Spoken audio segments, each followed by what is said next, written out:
Hi and welcome to the NBA show. My name is Morten Jensen, and today we'll begin a new series looking at the teams that don't make the NBA playoffs. This series will of course be updated to teams that doesn't make the playoffs after having participated in the play-in tournament as well. So today it is the Houston Rockets. We'll look at where it went wrong and what they need. So stay tuned.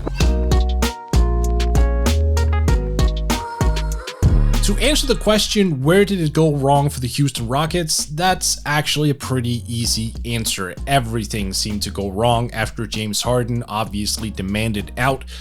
He wanted something else. He went to Brooklyn in a major trade, leaving the Houston Rockets in a situation where they have to rebuild. So for the remainder of the season, they struggled. They had a lot of new faces, but digging into the stats to see where they went wrong and where they need to optimize, and it's pretty clear that it's all bad. It's really all bad. Remember, there are 30 teams in the NBA, so ranking 28th and 27th and 24th in a lot of statistical categories is not exactly great, so let's take a look at them. The Rockets ranked 28th in field goal percentage at 44.4%. They ranked 28th in three-point field goal percentage with 33.9, 27th in free throw percentage at 74, also 27th in rebounding at 42.6, 24th in assist at 23.6, and also 24th in total points at 108.8. Those are horrendous numbers, obviously, and it means that they just have to fill out so many holes on that roster. They need to find offensive efficiency. They need to find someone who can rebound. They need someone who can play make. They need defense. They need everything. I mean, the only position right now that seems to be fully locked in is that of Christian Wood, who had a great year, 21 points per game, 9.6 rebounds. Obviously, he missed time. He only played 41 games, but he was a revelation. He was a guy who I've been really banging the drum on for a couple of years. He finally got a chance last year with the Pistons, and now he even took his game up one more notch after joining the Houston Rockets on a 3-year contract.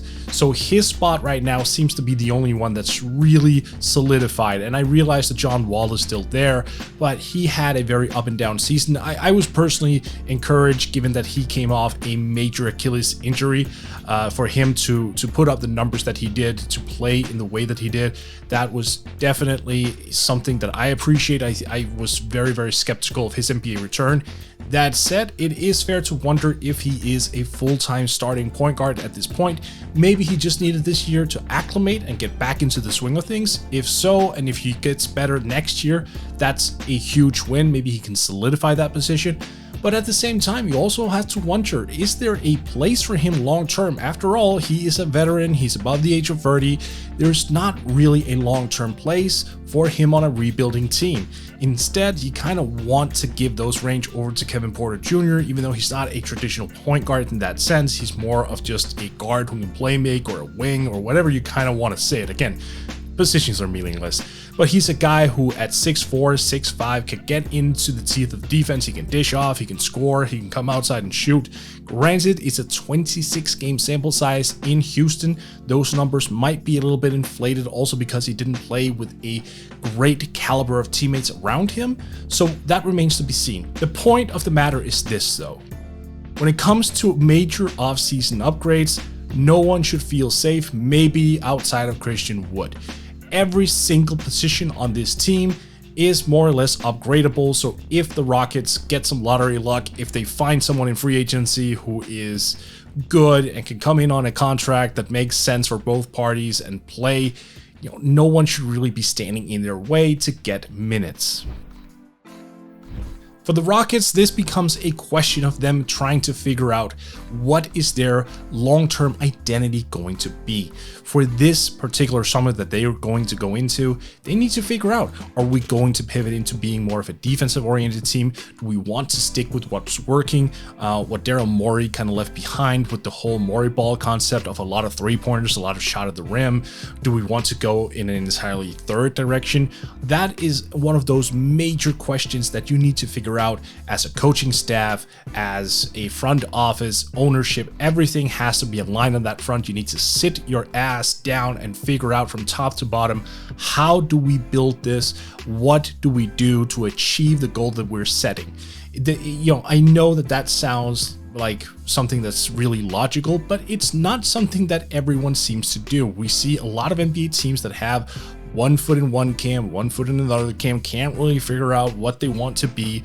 And I think it is super important for a team like the Rockets, who are just now entering their new rebuild here, to come in and get those feelings aligned immediately, fully understanding we want to be this, so we have to do X, Y, and Z to achieve this particular goal that we're setting. Otherwise, it would be one of those situations where they're just kind of aimlessly huffing and puffing around, not knowing who to sign, and if they sign someone, do they know why they signed him? It can get ugly in a hurry. Look at the Sacramento Kings as an example. Look at the Chicago Bulls before Arturas Karnisovas took over, for example.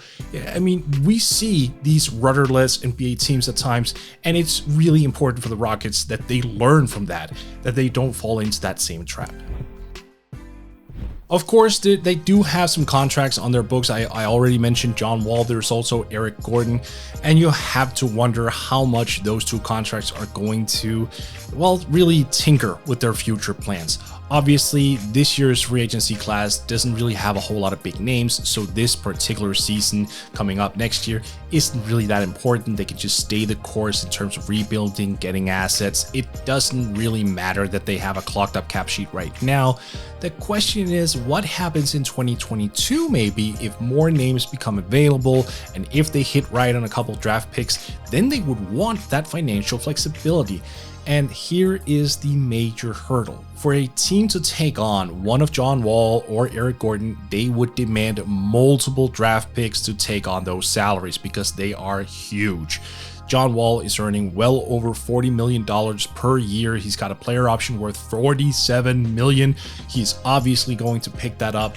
So we are looking at a situation here where teams, if they were ever inclined to take on those contracts, would basically say, we are going to need at least 2 first-round picks for Wall, at least 1 for Eric Gordon, and I wouldn't even be shocked if it's 2, because Gordon, even though he did have sort of a bounce-back year, he has not been good for a couple of years. This year looked a little bit better, but you also have to wonder if that is sustainable. Overall, though, contractually speaking, it doesn't really look all that good for them going into 2022 or 2023, but maybe it's not really that big of a concern. Maybe they are willing to wait it out a couple of years and just say, you know what, we don't want to give up any assets to get off of those contracts. We are willing to just wait it out. We are willing to let them eat up cap space as much as they want for the next couple of years. Then when they're free agents and their contracts run out, we come in aggressively. Then we hit the free agent market hard. We maintain our rookies. We maintain our young guys. Honestly, that's probably the direction that I would go in from a personal perspective. I don't think it would behoove them at any point to give up assets. They already owe some draft picks to the Oklahoma City Thunder in the Russell Westbrook trade and the likes of this. So they aren't fully stocked when it comes to draft picks. So I simply don't think they can afford to give up a multitude of them just to get off of bad contracts that are going to expire anyway. And besides, if they're going to get multiple rookies in over the next couple of years, those guys are going to be on rookie contracts. That means that they don't have a significant cap hold. It means they won't clog up the cap.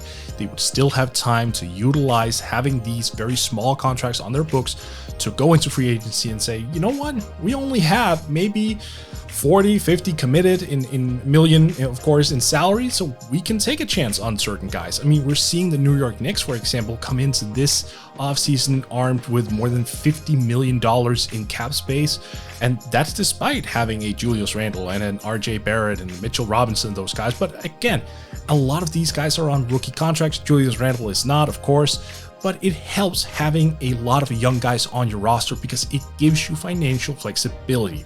So from a financial perspective, I wouldn't be too worried. Only if something came up that was super crazy that they needed to react to, I would be sort of hesitant, but I don't think it will. They can just stay the course, and I think that should be their play, ultimately speaking, because honestly, what can go wrong in that sense? I mean, sure, you can miss on a couple draft picks, that's fine. But if you actively trade away assets just to get off of those contracts, and those assets become draft picks that blow up elsewhere, you're not going to be looking good. This game is one of patience, and the Rockets need to have it from day one. Let's see what happens.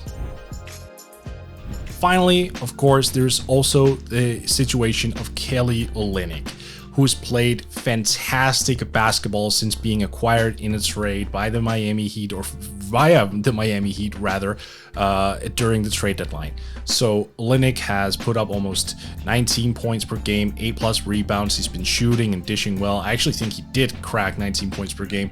He's been phenomenal is my point here, but he is an unrestricted free agent this summer. He's 30 years old, so it doesn't really make a whole lot of sense to retain him. That said, I do think there is some logic in maybe trying to talk to him and his agent and saying, you know what, we will pay you slightly over market value to actually keep you. That way, next season, by the NBA trade deadline, we can actually trade you as a positive asset and maybe get back a first-round draft pick by someone who thinks that you're worth it. It would be a long play. Maybe Olynyk wouldn't be down for that type of arrangement, but this would be a strong play for them to just go in with that mentality of saying, you have a certain level of quality. We know we can use you as an asset moving down the line. You know you'll get minutes right off the bat for next season, so you can probably keep those numbers up to a fairly consistent level, meaning that when we trade you in February of 2022, you will have value. You will go presumably to a contender. We'll get a first-round draft pick back. Maybe we'll take back an expiring contract or a bad contract or whatever. And you know what? Then we get another draft pick out of it. It's at least something worth exploring. Maybe Olynyk says, nope, no dice, not doing it, in which case, okay, but that should be an avenue that you at the very least explore. That is how you get better. You need to take those smaller moves and just think long term and go, maybe this could be an asset for us. Maybe this could lead us into another asset. That's the mentality you have to have when you're rebuilding.